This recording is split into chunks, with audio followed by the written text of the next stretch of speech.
Satnam, Waheguru Ji Ka Khalsa, Waheguru Ji Ki Fateh. Welcome to another episode in our continuing program, Home Kirtan and Chat.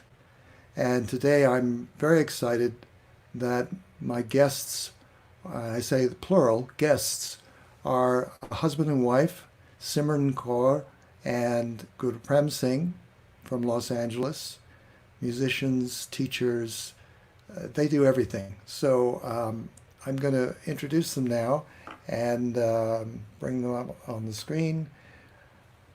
Welcome. Nice to see you both. Looking great.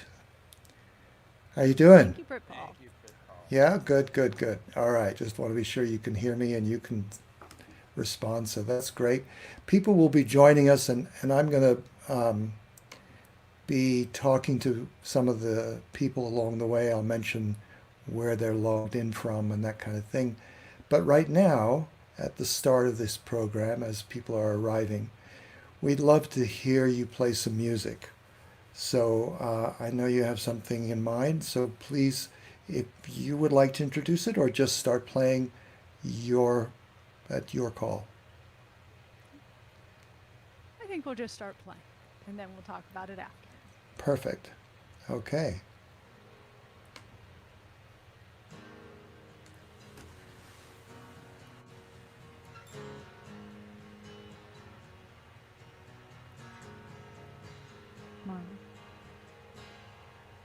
माननी माने तू दनी तेरा बरवासा तेरा बरवासा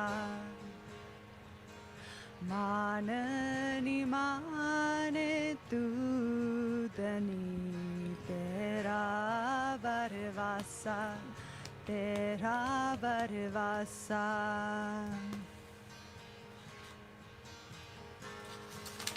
मैं बंदा bakery सच साहिब मेरा मैं बंदा बेकरी सच साहिब मेरा जियो पिंद सब सब कुछ है तेरा जियो पिंद सब सदा सब कुछ है तेरा सब कुछ है तेरा सब कुछ है तेरा माननी माने तू दनी तेरा बरवासा तेरा बरवासा माननी माने तू दनी तेरा बरवासा तेरा बरवासा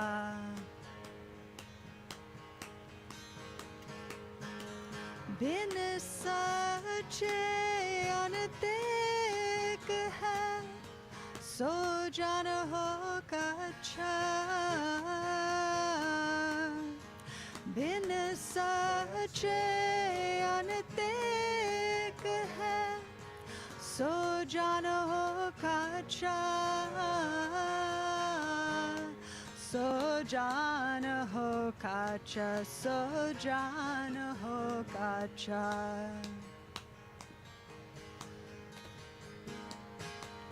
माननी माने तू दनी तेरा बरवासा तेरा बरवासा माननी माने तू दनी तेरा बरवासा तेरा बरवासा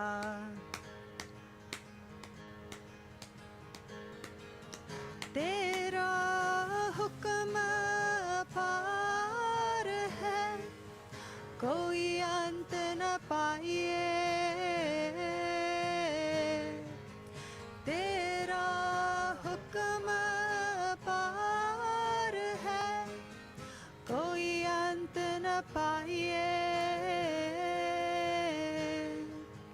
जिस गुरपुरा पेत सी सो चले रजाए जिस गुरपुरा पेत सी सो चले रजाए सो चले रजाए सो चले रजाए माननी माने तू दनी तेरा बरवासा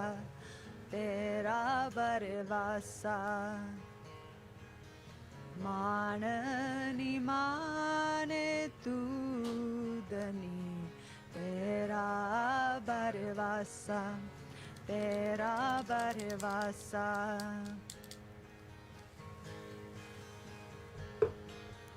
छतराई सियानपा किते काम न आए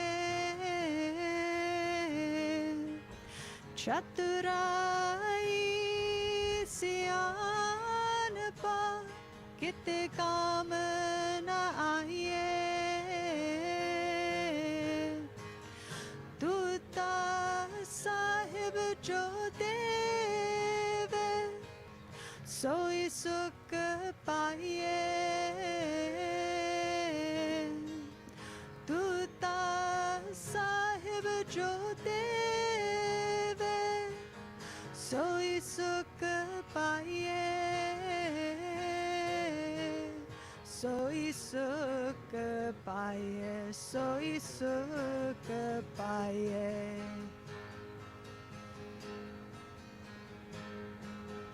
माननी माने तू दनी तेरा बरवासा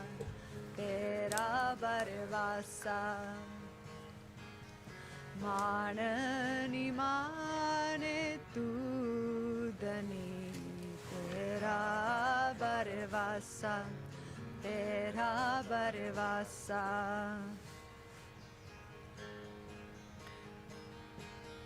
जे लक कर्म कमाया किछ पावे न बंदा जे लक कर्म कमाया किछ पावे न बंदा जन नानक कीता नाम दर होर छोद्या दंदा जन नानक कीता नाम दर होर छोद्या दंदा होर छोद्या दंदा होर छोद्या दंदा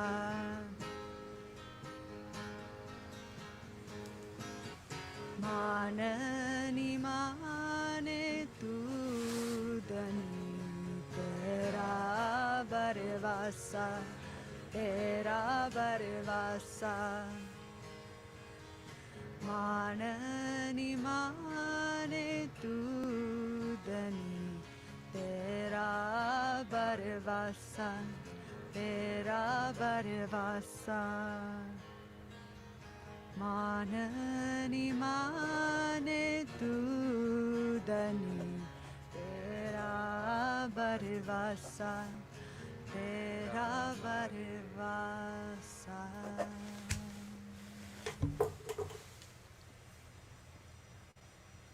वाहिगुरु जी का खालसा वाहिगुरु जी की Fateh. Thank you both. That was really beautiful. Before we talk about the Shabbat, because I know people will want to hear a little bit about maybe why you chose to play that today. Before that, I want to introduce both of you to everyone, because some people may know you, but there are probably some people who will watch this now or later, and they may not know who you are so much. So I want to start with Simran Kaur because she is a very special person in the world of Kundalini Yoga, White Tantric experience because she is the voice for the Tantric Har.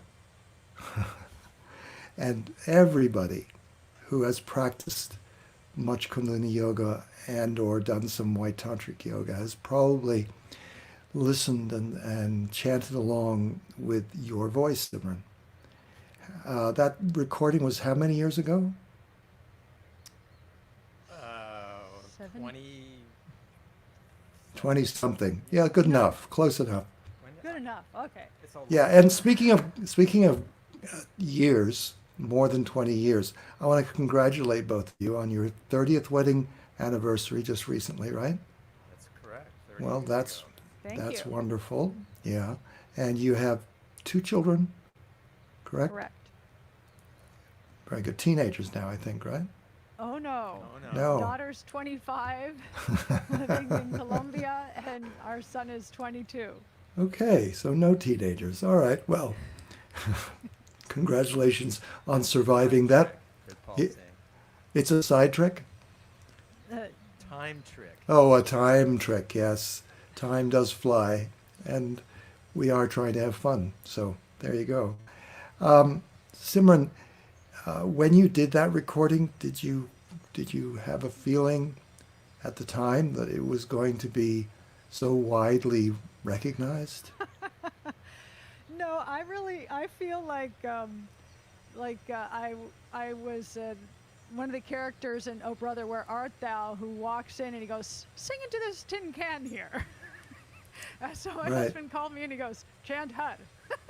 It was, it was one of those things where I was asked, to make a recording for, Serious Musab's class and have it done like now. So it was just done. I figured it was going to be played once.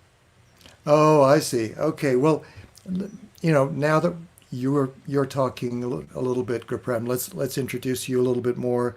Um, Structural therapist, musician, composer, producer, and as you just referred to, there were lots of recordings that you did sort of just on the fly early on because Yogi Bhajan needed them, and you were available, and you were multi-talented, and you could get something done quickly, right?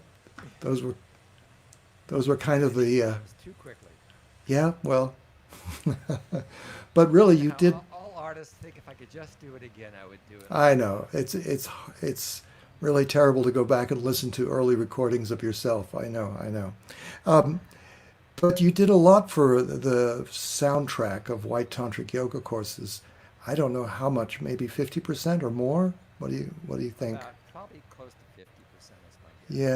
Yeah, a lot of that music, and some was with Narinjan, right? Narinjan Kaur. Yes, Yeah, yes. and you were the one coming up with all those tunes, huh? No? Oh, are we paused? It looks like we are paused. So just hang tight. Oh, Coming up with all those tunes. there you are. Yes, I came up with the melodies and the tunes, and they were always done so quickly. You just get them done, and I never realized that they would ever be part of anything other than played a couple times. Sometimes I had a feeling they may have a life beyond it. Well, you never know I, how re- things play out. I remember I think those. that's. Go Go ahead, ahead. Paul. No, Simran, please. I just remember, um, asking him about these recordings, and it's like some of them are not just simple. Like, I mean, Tantric Hut is not simple in the musicality of it in the background. The mantra is No. steady, but other ones that were poems that were not in any type of particular rhythm, and he came up with these tunes that we hum today still. Yeah, You're, it's what you're amazing. doing, yeah. Yeah, and sometimes the marches, the requirement to have a kind of Right. Some a quiet. meter that Well, was that was very nice. specific, and Right. you came through. Yeah, that was truly an amazing accomplishment, I have to say. Hats off to you because I was there. I saw how hard that must have been, and you did it. It was very well done. Yeah. Let's You should talk a. mention, Paul, that we did a collaboration, the two of us as well. We did, and something I'm very proud of that collaboration.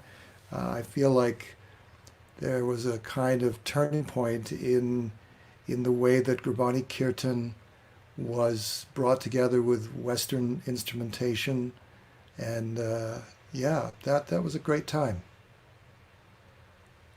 That's one of the neat things I find about having grown up in the West, being, quote unquote, a Western Sikh. Um, but the music, I always figure that Nanak would have been traveling around and, he would have sung here and it would have taken a tune probably closer to something that we do because he was such a communicator, um, that I think that the music coming over here is, maybe a little affront to ears trained to classical Indian rag, but for growing up with Western music, to have that ability to integrate the music styles and keep the essence as well as being able to feed, the ears that we grew up with. And I know that I can appreciate very much, of course, classic Indian rag. I love Gurbani and its traditional styling. But it is, I I love that. I sometimes joke that if Guru Gobind Singh was alive now, he'd have a electric guitar over one shoulder. You know that the gurus were very much about communicating to the people in a form that the people could appreciate, and so I think that these things are not out of bounds. These are So does that functional. mean next These time I come, I can play my electric guitar? anytime you want, Guruprem. Yeah. So let's talk a little bit about your recordings that you've done together, because you've done a few now, and they're wonderful recordings. What was the first? Um, well, I guess you did the Tantric Har together. That that was a that was project you worked on. probably the first thing that he put me on. Right, and then Well, maybe 10 years ago, I had the itch to record again. And what we did Kirtan Soela that was brought about because of the early passing of Guru Simran Kaur when she was 14. We just played a very simple live version of Kirtan Soela based on some new melodies and some of the older ones. And then we decided to go through the long labor of actually making a full recording of Kirtan Soela, both in English and actually in Spanish. I didn't know about the Spanish. Wow, it's an amazing recording, and yeah, one that should everyone should check out. Spirit Voyage and maybe elsewhere. Yeah, basically anywhere music is Any available streaming site you can hear it. Yeah. under Simran and GuruPrem. The Kirtan Sohela for me was something that, my father used to sing and recite it to me. And one of the things that I did throughout my, teen years was in the evening I'd comb my hair down while chanting Kirtan Sohela. Hmm. And I'd sing part of it and recite part of it. The original ones with Singh Kaur and the Khalsa String Band were a couple of the tunes.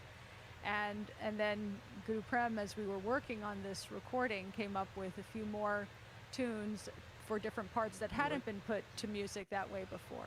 We were missing three Pauris of this, so I figured, well, there's a chance to go write some new music. And so, Absolutely. Yeah, no, the new music is very alive. It's a good contribution. So, but that was uh, after you did a couple other recordings, right? The Heart Rules. right, I got ambitious about being the front singer on an album, so I thought I would do the Heart Rules and revisit some of the tracks that I had recorded earlier with Rinchen, and then I thought, well, I'm going to do some new stuff as well. bit of bringing back the old and giving it a fresh, voice. In this case, was my voice. And that was a And project that was linked with a book. Is that right? yeah, I had this marketing idea. I was going to do this book, and I figured, maybe difficult for people just to tune into me singing, but if I somehow tied the music to the book, they'd be stuck with it. And it worked out actually quite well. Oh, That's great. the poems as part, sprinkled throughout the book, and then on the album, the CD put to music, and then to have the mantras that are used with either the meditations or kriyas was, I think, a pretty brilliant idea. And then he got to make music, which he loves doing. Absolutely. Yeah. Any chance you can get, any chance we can get to find an excuse. I agree. Tell me a little bit about Love Life. That's another CD program, recording you Well, guys did. truth be told, Love Life was made when I was recovering from a head injury. Okay, Ah, And heal me. and yeah, well, both actually, Heal Me and Love Life were all part of this adventure called, head brain trauma. So it's fascinating what actually came out of that. But really, Love Life was about connecting with this deep part of me, and I've been really fortunate because that connection that was made through that experience and was shared um, on the album, which I didn't sing on. I may have sang background, but I wasn't really in a space where I could sing it. She did. But I had this great opportunity to dive deeply with a producer into a much more refined production value. And there were new songs on it. There was some revisitation of old ones that never just had been made as demos 25 years earlier. I had a chance to okay, these were just demos. Let's see what we can do with these. And did then you? both of them, each has a shabad on them besides songs and mantras. Yeah. The Shabbat we just play is actually, that is on Love Life. Oh, well, let's talk a little bit about that Shabbat. Um, what it I'm a means to fan of the you. Shabbat in terms of the melody. First of all, the melody is an old melody. What you can do with the melody is you can just give it a brand new harmonic structure. I mean, you can strip out all the chordal arrangements and I saw you working hard with. instruments on it. I saw you working hard on that guitar, making a lot of chord changes. There's a lot, but the melody itself, is actually an old melody, old school from way back, and so this is just an opportunity to do that. This is a melody that Simran had learned at school. Right. Well, here's an interesting thing. I got to go to school in India, and the school was very much styled after a British education. And you could think Catholic, church school, if you will. We just happened to have it under the Sikh moniker. And that it was amazing. We did Japji in the morning, recited Reheras and Kirtan in the evening. Our assemblies would have a shabad. We'd sing shabads at other times and have Gurdwara services. But what's fascinating to me is that I sang all of these shabads, and then years later I went looking up the shabads that I had memorized, and I had no idea what they meant. Part of the Right. education wasn't to teach what it meant. It was just to teach the vibration, which is awesome. But to learn what these shabads meant, especially as I was, an adult, was like, wow, we got some really good wisdom during our time there. We just didn't necessarily know it. Yeah, that's great. So, what does this Shabbat mean for you? Mind if I just jump Go in? ahead. Okay.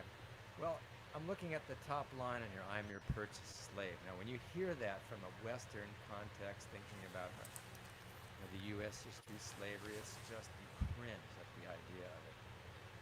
But there was an old seafarer's bit of wisdom, which I've always been fond of, and it's this: he or she who is enslaved to the compass enjoys the freedom of the seas. And so to be enslaved to truth, okay, liberates you.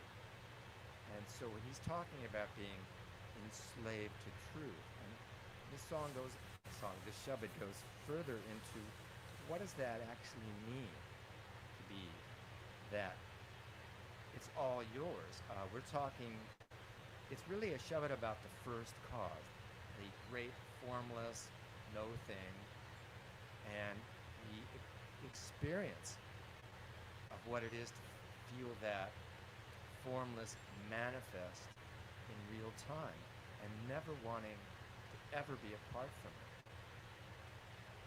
So when we talk about truth cannot change. But when we embody it as the teachings of Guru Nanak, we are actually higher than truth as we live it. And then we are enslaved in this idea. Whatever you do, you are in the divine relation, the soul bride relation with the true one. And the idea of ever separating from that is just an impossibility when they're describing this. And it talks about the Guru. Okay, how the Guru is that guide through this connection. And it guides us through the labyrinth of our separations. Otherwise, we'd be lost in all the anxieties and the fears of our separation. We would just want to eradicate that or medicate that, but we don't want to go through it and connect to it. And so it also goes on to say that no matter how clever you are to think you have the power, as Nanak also says in the 33rd power, you don't have any power. You have no power at all. What we have is the gift of energy. And when we feel without the energy we have connected to Source, we feel constantly in this 24-hour day meditation of devotion. And so it goes and reminds you, no matter what you do, if you think you're the doer, you will pay the price of being cast into a sense of separation until you finally realize you don't want to be separated. No doubt, the Gurus have all had this experience and they want to share what it's like to be separate and what it's like to be connected, and how they're offering the guidance through that. And when a person's celebrating the joy of connections, they will use an expression, I am the purchased slave. You have bought me. It is all you. I am yours. So this is the divine, holy relationship. I find that it's about surrender. In the Gurdwara, we bow our heads, and it's a physical act, but to me, it's get out of the thinking, because as we, japji, soche, soch na hove, it's useless to think and think. You'll just think yourself in circles. But when I surrender, I feel the flow of my true nature, of my Satnam moving through me, and I don't have to overthink, because if I've been training myself to listen to my intuition, to bow my head to the Guru, to bring myself back in alignment with my truth, then I've practiced acting in a way of surrender anyway, that my guidelines to live might feel like walls to somebody else, but to me, it's like a guidance path to my true nature. So I just surrender and I live in that will. And it reminds me that we often think of rules as stifling. If I told somebody, one of the things when somebody asks me, are you a Sikh, or what is that? And you tell them, it's like, well, we don't do this, we don't do this, we don't do this. And it might seem restrictive to somebody, but in reality, to me, it's like going to a restaurant where they have 7 pages of food and all I need is one dish. I love it when I can go, oh, I don't eat that, I don't eat that, I don't eat that. I have this many things to choose from. So I feel like the rules allow me to get simpler and surrender within the guidelines that I've already agreed to within myself. So this Shabad is just a reminder of that. Wonderful. I wonder if we can come back to something that you talked a little bit about, GuruPrem, earlier, and that was when you were working on the Kirtan Suela recording, that it came out of a recovery time after an injury. And I wonder whether there is something there about being able to go a little more within you, deeper within yourself, and having a perspective shift during that time and moving forward from that time. Does that? Well, it's happy to share. And there's something magical about being at a very low place in your life. There's something sacred about your personal bottom. You know, when you feel like this is as low as I can go, otherwise I'm gone. And in that, when you bow from that place, maybe it's a shortcut, which I don't recommend, by the way. This is a shortcut. But if it has your name on it, there's something, you are so keened into the listening. You're just so dialed in because, sort of the suffering and the listening. The gift of suffering is you might listen deeper. And so that deep listening that came from that allowed me to hear things that I might not have heard if I was more comfortable. Well, that's why I brought it up, because I think a lot of us are feeling like we're at a bottom. We're stuck in a place that we can't control. The pandemic is all around us, and so there are probably many of us who feel confronted on that level, and also maybe benefiting from this time to go a little deeper, to listen more deeply, to reevaluate. Is that Well, your you're talking experience? about the nature of these times with all the above elements that are in it. I agree. Yeah. There is a gift in this contraction. It's the simple law of physics that all contractions will create an expansion. But if you try to fight the contraction, you may get hurt. Sometimes you have to surrender to it and have faith, and that it will bring you to a sacred place. And then from that, you can establish new roots, new connection, better connection maybe, and you will So, rise so better than you were. do you feel See, I like, feel blessed that I got to go through my personal dark night ahead of schedule so that yeah, mental yeah. wasn't so difficult. I I wonder whether music for you, I know it is for me, but I just wonder if music is um, that channel that can help you see a way forward. Do you find that is something that, just in the same way that project came along at a time when you were facing some challenge, is now a time that you're feeling more connected, perhaps, to composing music, developing anything new, that kind of thing? Well, it's funny you should bring that up. I actually have been creating new things, and I decided I needed to really bring up my production skills, so I've been studying a lot about Hmm. music production. It's a bit frustrating because it's changed so much. And I've actually started writing, I actually started recording actually two new things. And let's see where it goes.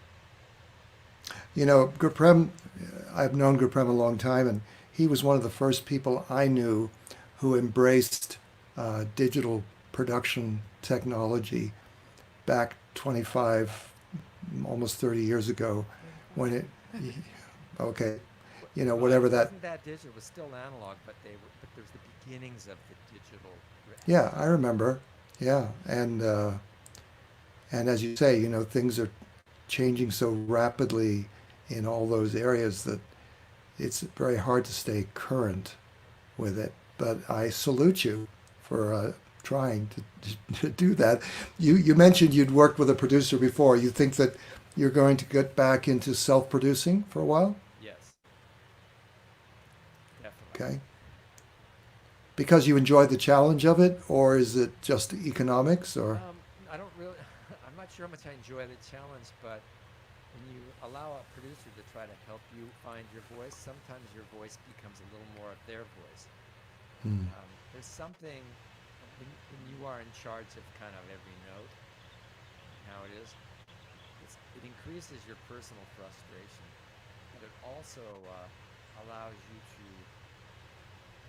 I don't want to use the word be in control because I don't feel that's really the right word, but to be better directed by how you're connected. To be authentic, yeah. Simran, you have something you want to add? No, just Raised your, little I thought you were raising your hand like, stress. you need to run to. Never mind. Yeah, so you're working on something new. Can you share us a little bit about what that might be? Well, one is I've decided to revisit some of the early materials of the 3HO songbook. And I've always been a fan of the poem of Guru Shabad Singh from long ago, and I decided to give a fresh interpretation to Perfect Beloved. And it's based on his melody, but I decided this would be a great song to do Americana style. Ah, Classic Americana with a little bit of Nashville in it, maybe. And it just seems to fit. So I mean, I'm about halfway into. So we'll see. If nothing more, it's a good exercise for me to learn how to do more. well, if you need a session man, let me know.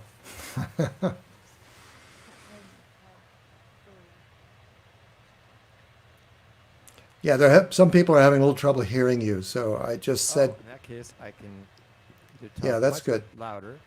Oh, that's good. But I said, That's good. I told them to turn it up a bit, so maybe that'll help. But because I can hear you fine. But okay. Simran, what have you Yeah, got in the? personally, it was I'm sure in my own dark time that I realized that my liberation, if one could look at it this way, comes from me living my name.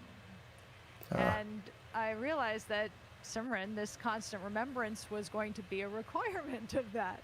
And so whenever I would just be sitting and not be reading something or thinking about something or doing work, then would I would actually just go to Satnam, Waheguru, or a mantra. And one of my favorite go-to mantras um, was Ek Onkar, Sat Gur Prasad, Ek Onkar, and just repeating that, you know, um, within myself, and it feels almost now like second nature. I'm just constantly defaulting, and funny enough, it actually defaults now my mind to a kirtan that I was playing earlier in the day, a shabad that I heard, and so I really like coming back to the vibration of mantras, of sound current, and that's a practice that I've really worked on to try and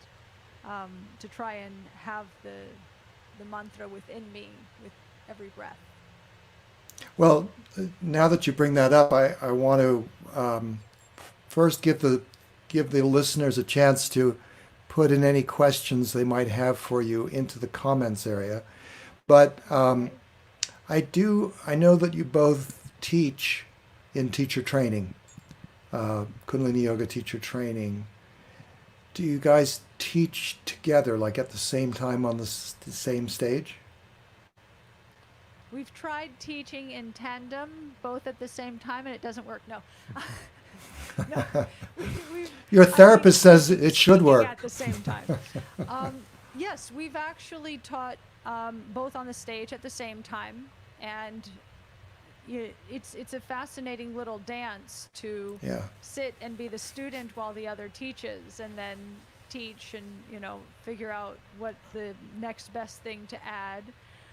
And then both of us have extensively taught around the world um, solo, Hmm. and that again is another a different experience. It's much more balancing, I find, to have somebody else up here, because you get to sit, receive, and then give. I don't know, it feels very natural to kind of bounce off of the other. Yeah, I have had that experience. My wife and I do that fairly often on the same stage together. And you do have to develop a sort of choreography around, well, I'm going to speak about that subject, then you can speak about that subject. And it seems to go well if we plan ahead. Um, what I was really trying to get to a little bit was I know that you get asked to teach about posture, both of you, a lot, but do you get a chance to teach about sound and mantra? Yeah, but not as much because you get known for what you're known for, Yeah, and people want you to deliver the greatest hits of what you know. But absolutely. anywhere he's gone, he brings his guitar. So There you go. Yeah, and probably, I would say, a majority of the classes that he teaches, even those that are happening online right now, he begins with a mantra. He ends, with the sunshine song at the very least musically, if not a mantra for the meditation. Um, I often play my music whenever I'm teaching. Inevitably there's meditation to be done, coming into class, having people just sit meditatively. So I mean, just on that level, definitely we get to bring it in. Um, I've often actually been invited when I've gone and taught for a weekend to sometimes do a little kirtan or chant concert in the evening, even right. in a little yoga center, just 15, 20, 30 people, and just simply chanted mantras. I play a very simple harmonium, but even backing tracks I've brought with me from time to time, just so that we could be in each other's company with the sound current and the vibration. It's a powerful technology to integrate with teaching, definitely. Um, Speaking of something simple and light, perhaps you guys would be willing to share 2 or 3 minutes of a mantra or something easy, and then after that, we'll close out the session. Sure, I happen to have a favorite mantra of the moment. And I'll say, "You betcha we'll chant."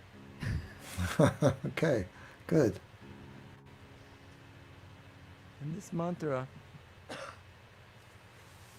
is for the grace of the woman, femme, the goddess. Siddhi Simrati. Sri Bhagavati, Sri Akal Waheguru, Ad Hari, Anad Hari, Sri Hari, Waheguru.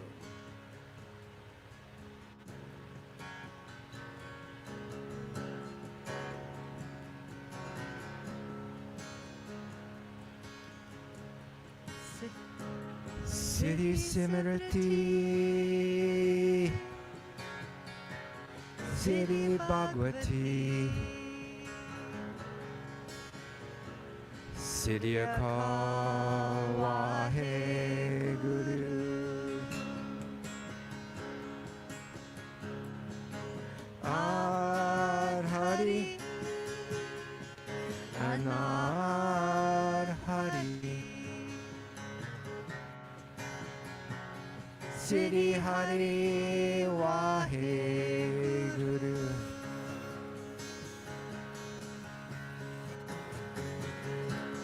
Siddhi Simrati. Siddhi Bhagavati. Siddhi Akal Waheguru. Ad Hari.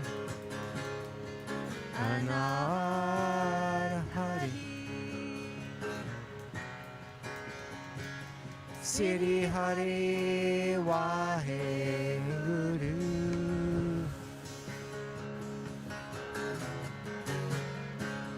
Siddhi Simrati.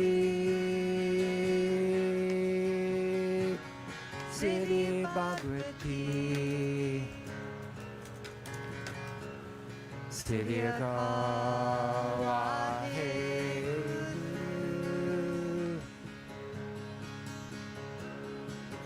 Ad Hari. Anad Hari. Siri Hari Waheguru.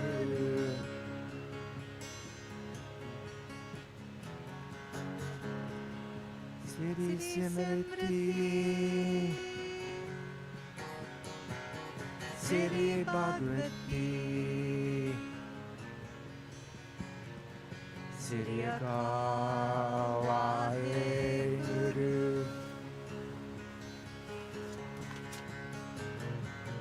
Hari Anarari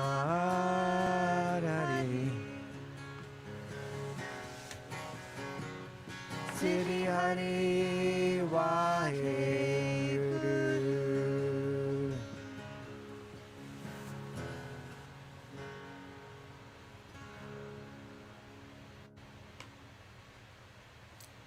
Wonderful, wonderful. Thank you guys so much for being our guests today. We've really enjoyed having you and learning so much about your music, and people I think are going to be really interested in reaching out and listening to a lot of that music, so don't be surprised. Don't hesitate to contact us. Yeah, there you go. And I want to remind people that next Friday in this program we'll have Ram Singh from France, another wonderful musician and teacher. And Tuesday and Thursday next week we'll be continuing with the Your Miracle Mantra Moment programs. So hope to see you there. Please like this program and share it around. We appreciate that if you can do that. So blessings to our guests today. Thanks again. And please, everybody, stay safe, stay well, stay at home if you can. Satnam, Waheguru Ji Ka Khalsa, Waheguru Ji Ki Fateh. Waheguru Ji Ki Fateh. Thank you, Brett Paul.